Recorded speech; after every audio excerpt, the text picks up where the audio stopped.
इकडं दिनेशनी मी नकार दिलाय म्हणल्यावर कुठेतरी फॉरेनला शिकायला निघून गेला होता. पठ्ठ्यानी पसवला माझा नकार आणि फॉरेनला निघून गेला. इकडं आमची अधोगती चालूच होती.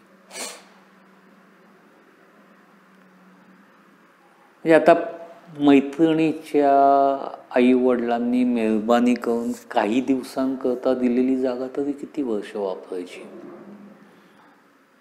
आम्हीतलं त्याचं काहीच सोयसुतक नव्हतं.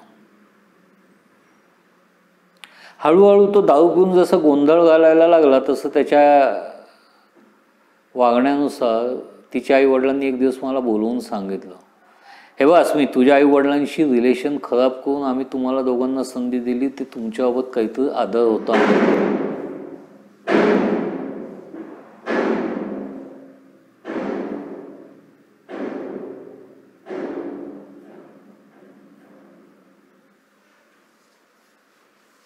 एक दिवस माझ्या मैत्रिणीच्या आईनं मला बोलवून सांगितलं, हे बघ अस्मी, तुम्हाला दोघांना राहायला जागा दिली ती तुझ्याबाबत आणि तुझ्या घरच्यांबाबत आम्हाला काहीतरी आदर होता म्हणून. पण आता एकंदर तुझ्या संसाराची अवस्था बघता तो फार काळ टिकेल असं वाटत नाही. मी तर तुला उलटा सल्ला देईन की तू आईबाबांकडं परत जा. कशीही असले तर ते आईबाबा असतात. आज मला पटलंय की तुझ्या बाबांचा विरोध चुकीचा नव्हता. तरी जर तुम्हाला संसार करायचाच असेल तर कमीत कमी आमची जागा आम्हाला परत द्या.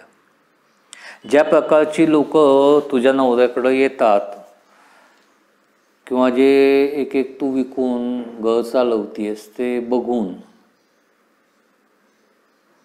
मला नाही वाटत की हे फार काळ चालून देतील. त्यांनी लाथ मारून घरात नाकलून देण्यापेक्षा तू स्वतःहून जागा सोडलेली बरी. हा, मी तुला असं म्हणत नाही उद्या सकाळी सोड, पण महिन्याभरात काहीतरी सोय लावू स्वतःची. 2 सेकंद हापकूनच गेले होते. काय करावं कळतच नव्हतं.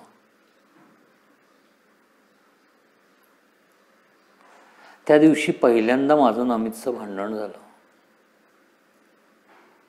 त्या भांडणातही त्याने परत सांगितलं की मी तुला पहिल्याच दिवशी म्हणलो होतो की मला याच्या व्यतिरिक्त काही जमणार नाही. पूर्वी निदान त्याच्या नाटकांमध्ये मला रोल तरी असायचा, आता तर रोलही नसत.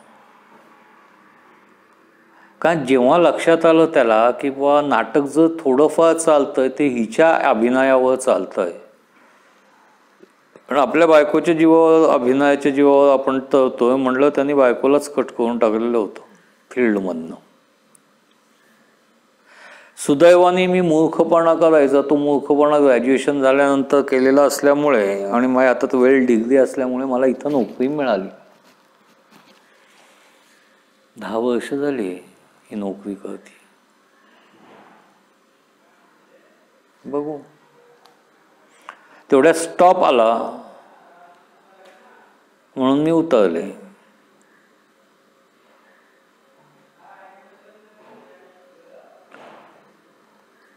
जसं माझ्या घरात, म्हणजे आता स्पष्ट सांगायचं तर झोपडीत.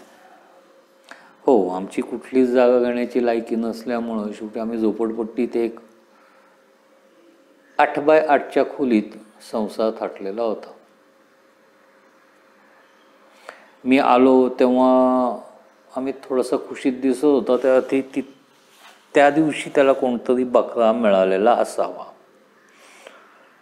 माझी आवरावर झाल्यानंतर म्हणला की जा जमलं तर थोडीशी भजी येते तळून ठेव, 2-4 आमलेटही कर. आज विकास येणार आहे पुढच्या नाटकाच्या चर्चेकरता. तो म्हणला कथा आणि हे आवडलं तर सगळा पुढचा प्रोजेक्ट हँडल मी करेन म्हणून माझ्या खर्चाने.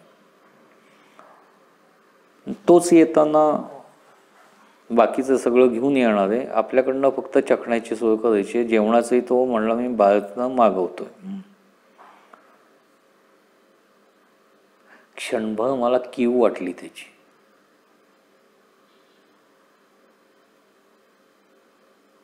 विकास.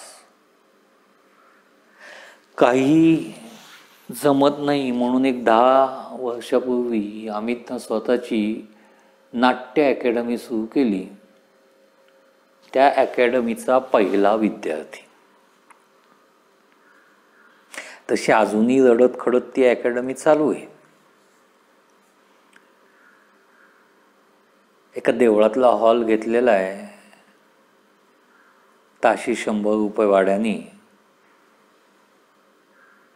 दिवाळी एप्रिल मे मध्ये लहान मुलांचे नाट्याभिनय कोर्सेस आणि इतर वेळेला 1.5 महिन्याच्या बॅचेस घेत असतो छोट्या छोट्या करून. प्रत्येक जाहिरातीत स्पष्ट लिहिलेलं असतं की 25 नंतर 25 जणांची फक्त सिलेक्शन केलं जाईल. तेही इंटरव्ह्यू घेऊन सिलेक्शन केलं जाईल. ज्यांना कपॅसिटी आहे अशांनाच घेतलं जातं. परखड नाट्यसंस्था आहे ते.